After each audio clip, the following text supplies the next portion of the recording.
Chinnaswamy stadium ಕಾಲ್ತುಳಿತದಲ್ಲಿ 11 ಸಾವು ಪ್ರಕರಣ. ಘಟನೆಯಲ್ಲಿ ಮೃತಪಟ್ಟವರ ಮರಣೋತ್ತರ ಪರೀಕ್ಷೆ ಮುಕ್ತಾಯ ಆಗಿದೆ. ರಾತ್ರಿಯೇ ಎಲ್ಲ ಮೃತದೇಹವನ್ನ ಹಸ್ತಾಂತರ ಮಾಡಲಾಗಿದೆ. ಪೊಲೀಸರು ಈ ಮೃತದೇಹವನ್ನ ಹಸ್ತಾಂತರ ಮಾಡಿದ್ದಾರೆ ಅವರ ಕುಟುಂಬಸ್ಥರಿಗೆ. ವಿಕ್ಟೋರಿಯಾ ಆಸ್ಪತ್ರೆಯಲ್ಲಿ 5 ಮಂದಿಯ ಮರಣೋತ್ತರ ಪರೀಕ್ಷೆ ನಡೆದಿತ್ತು. Purnachandra, Bhoomik, Prajwal, Chinmay Shetty, Sahana post mortem. Bowring ಆಸ್ಪತ್ರೆಯಲ್ಲಿ 6 ಮಂದಿಯ ಮರಣೋತ್ತರ ಪರೀಕ್ಷೆ ನಡೆದಿತ್ತು.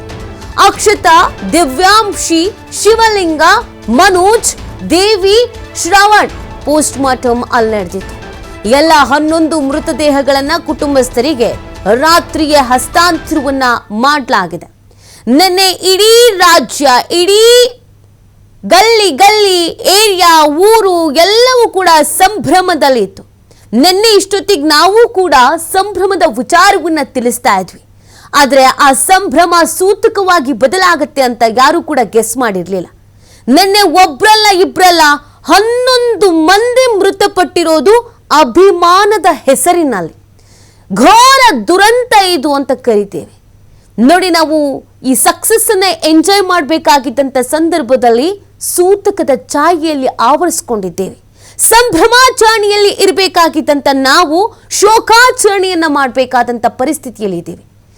ಮನುಷ್ಯತ್ವವನ್ನ ಮರೆತು ಕೆಲವರಲ್ಲಿ ವರ್ತಿಸಿದ್ರು, ಇನ್ ಕೆಲವರಿಗೆ ಏನಾಗ್ತಿದೆ ಅನ್ನೋದ್ರ ಅರಿವೇ ಇಲ್ಲದಂತೆ ವರ್ತಿಸಿದ್ರು.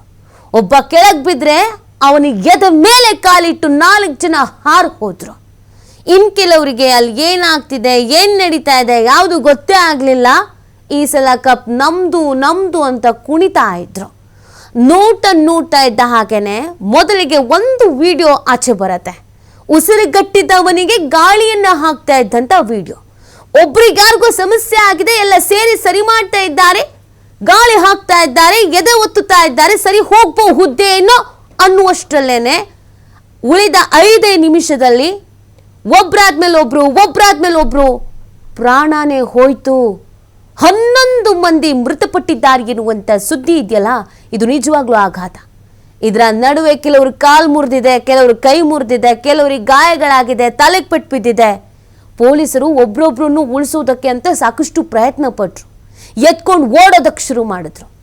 ಜನ ಅಲ್ಲಲ್ಲೇ ನಿಂತು ಅಲ್ಲಲ್ಲೇ ಕೂತು ಅವ್ರಿಗೆ ಉಸಿರಾಡೋಕಕ್ಕೆ ಸಹಾಯ ಮಾಡೋದಕ್ಕೆ ಅಂತ ನಿಂತರು. 6 ವರ್ಷ, 9 ವರ್ಷ, 12 ವರ್ಷ, 14 ವರ್ಷ, 20 ವರ್ಷ, 25 ವರ್ಷ, 30 ವರ್ಷ ಇಂಥವ್ರಿಗೆಲ್ಲರೂ ಕೂಡ ಈ ಖುಷಿಯಲ್ಲಿ ಸೆಲೆಬ್ರೇಷನ್ ಮೂಡ್ನಲ್ಲಿ ಭಾಗಿಯಾಗೋದಕ್ಕೆ ಬಂದವರು ಮೃತಪಟ್ಟು ಮೃತದೇಹಗಳಾಗಿ ಮನೆ ಸೇರಿದ್ರು. ಕೆಲವರು ಮನೆಯಲ್ಲಂತೂ ನಮ್ಮ ಮಕ್ಕಳು ಇದರಲ್ಲಿ ಇದ್ದಾರೆ ಅನ್ನೋದು ಗೊತ್ತಿರಲಿಲ್ಲ ಪಾಪ. ಟಿವಿನ ನೋಡಿ ಯಾಕೆ ಸುಮ್ಮನೆ ಇಷ್ಟು ಜನ ಹಿಂಗೆ ಹೋಗ್ತಾರೆ ಅಂತ ಅಂದ್ಕೊಂಡವರಿಗೆ ಸ್ವಲ್ಪ ಹೊತ್ತು ಬಿಟ್ಟು ನಿಮ್ಮ ಮಗ ಈ ಥರ ಆಗಿದ್ದಾನೆ ಅನ್ನುವಂಥ ಸುದ್ದಿ ಹೋಗಿ ರೀಚ್ ಆಗಿದ್ದು ಕೂಡ ಆಗಿದೆ. ನಿಜವಾಗ್ಲೂ ಇದು ಘೋರ ದುರಂತ. ಯಾರನ್ನ ನಾವು ಇಲ್ಲಿ ಜವಾಬ್ದಾರಿ ಹೊತ್ಕೊಳ್ಳಿ ಸಾವಿಗೆ ಅಂತ ಹೇಳಬೇಕು, ಹೊಣೆ ಹೊತ್ಕೊಳ್ಳಿ ಅಂತ ಯಾರಿಗೆ ಹೇಳಬೇಕು? ಹೊಣೆ ಹೊತ್ಕೊಳ್ಳೋಕೆ ಯಾರು ಮುಂದೆ ಬರ್ತಾರೆ? ಈಗ ಕಾರ್ಯಕ್ರಮವನ್ನ ತರಾತುರಿಯಲ್ಲಿ ಅರೇಂಜ್ ಮಾಡಿದವ್ರು ತಪ್ಪು ಅಂತ ಹೇಳಬೇಕಾ? ಕಪ್ ಗೆದ್ದಿದ್ದೇ ತಪ್ಪು ಅಂತ ಹೇಳಬೇಕಾ? ಬೆಂಗಳೂರಿಗೆ ಬಂದು ಸೆಲೆಬ್ರೇಷನ್ ಮಾಡಬೇಕು ಅಂತ ಖುಷಿಯಲ್ಲಿ ಇದ್ದಿದ್ದು ತಪ್ಪು ಅಂತ ಹೇಳಬೇಕಾ?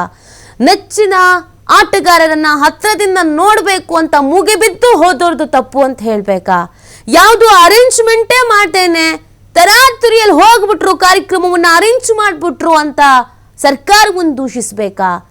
ಏನಂತ ದೂಷಿಸಬೇಕು? ಯಾರನ್ನ ಅಂತ ದೂಷಿಸಬೇಕು?